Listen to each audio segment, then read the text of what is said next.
Good evening. I'm Marco Rubio. I'm blessed to represent Florida in the United States Senate. Let me begin by congratulating President Obama on the start of his second term.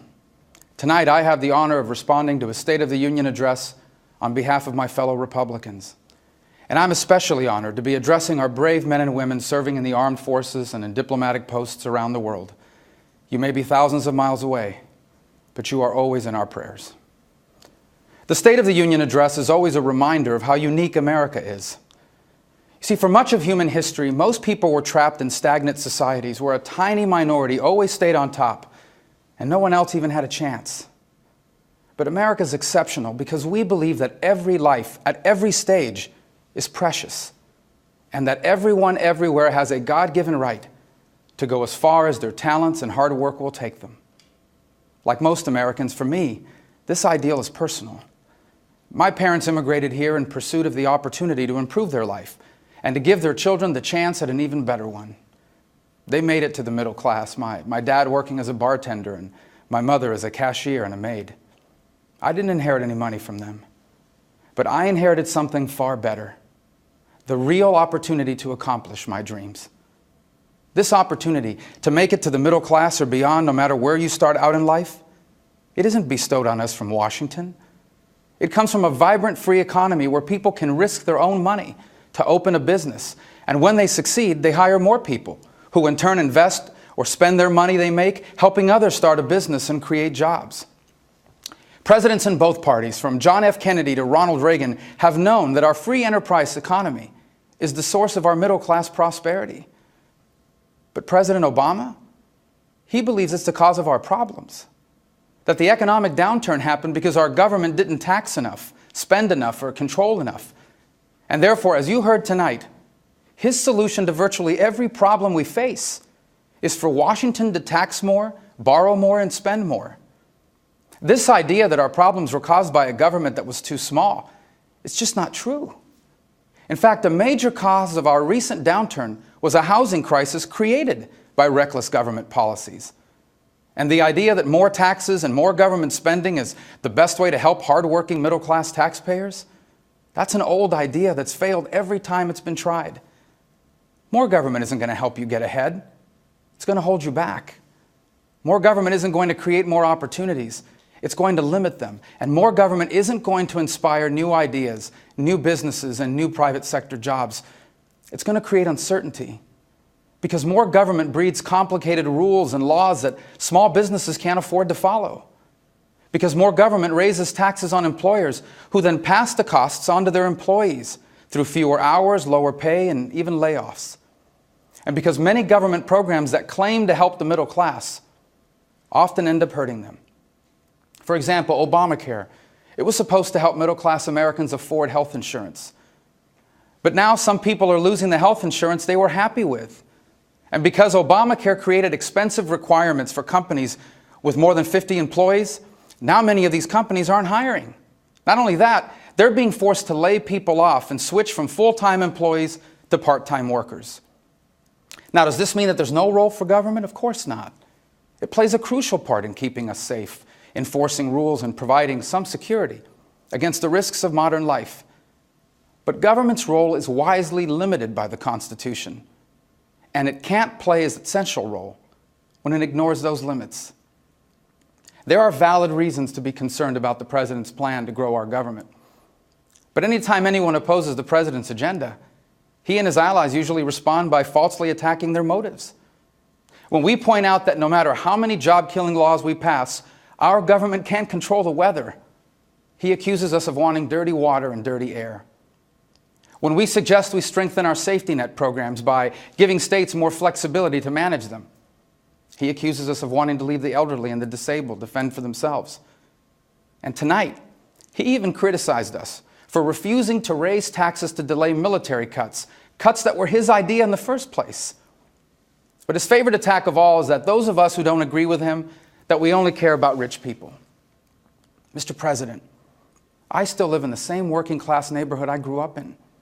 My neighbors aren't millionaires. They're retirees who depend on Social Security and Medicare. They're workers who have to get up early tomorrow morning and go to work to pay the bills.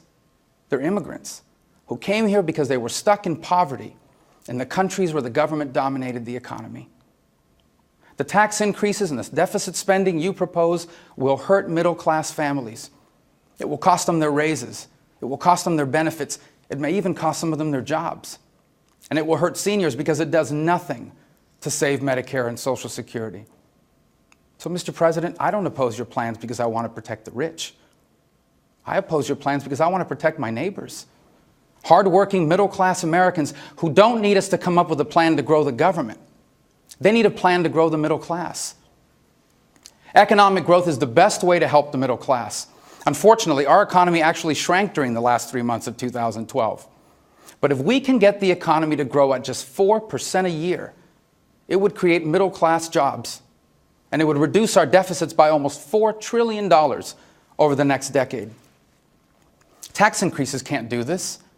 Raising taxes won't create private sector jobs, and there's no realistic tax increase that could lower our deficits by almost $4 trillion. That's why I hope the President will abandon his obsession with raising taxes and instead work with us to achieve real growth in our economy. One of the best ways to encourage growth is through our energy industry. Of course, solar and wind energy should be a part of our energy portfolio. But God also blessed us with America with abundant coal, oil, and natural gas. Instead of wasting more taxpayer money on so-called clean energy companies like Solyndra, let's open up more federal lands for safe and responsible exploration. And let's reform our energy regulations so that they're reasonable and based on common sense. If we can grow our energy industry, it will make us energy independent.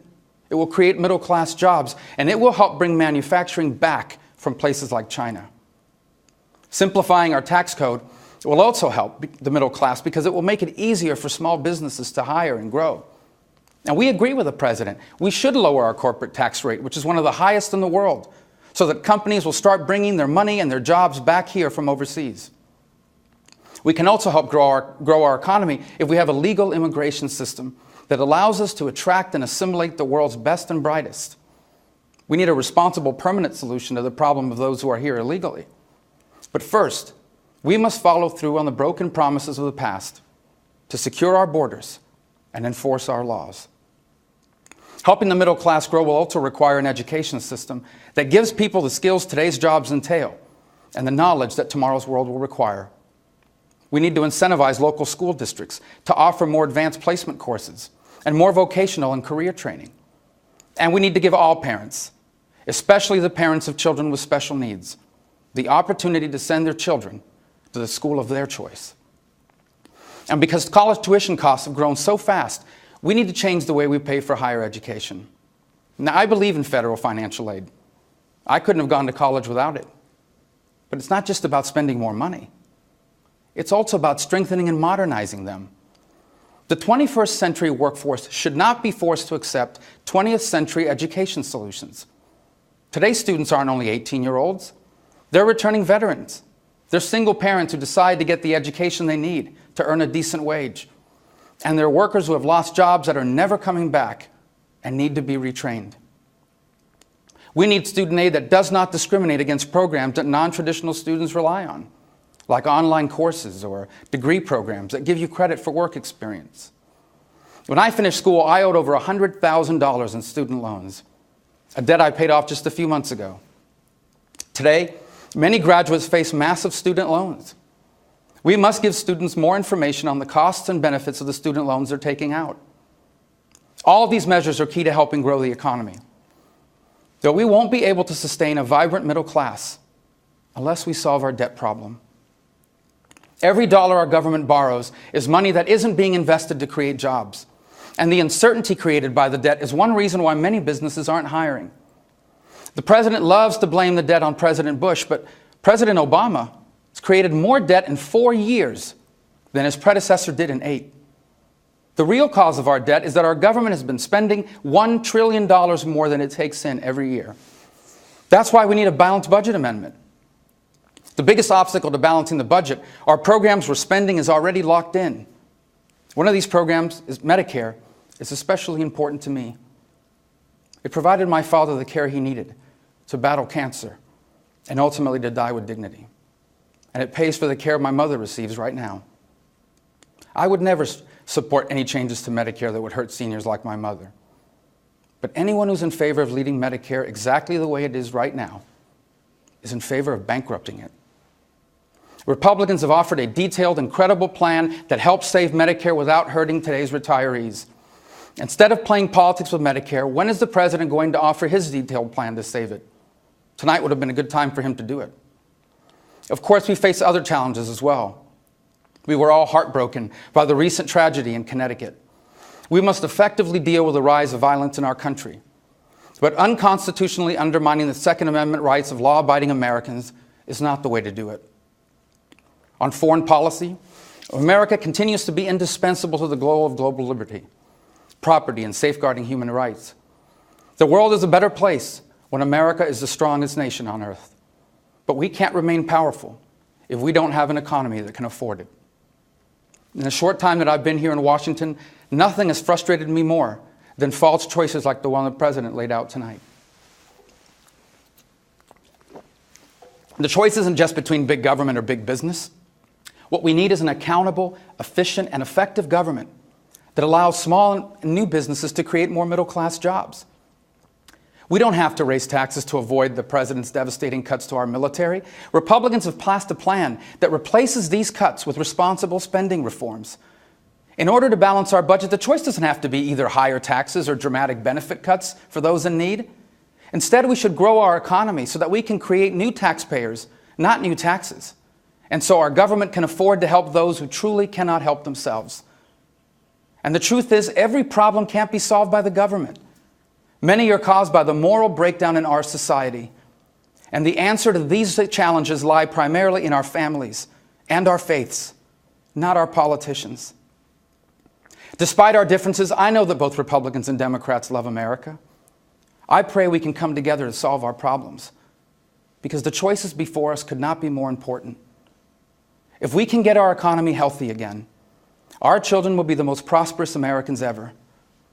And if we do not, we will forever be known as the generation responsible for America's decline. At a time when one showdown after another ends in short-term deals that do little or nothing about our real problems, some are starting to believe that our government leaders just can't or won't make the right choices anymore. But our strength has never come from the White House or the Capitol. It's always come from our people.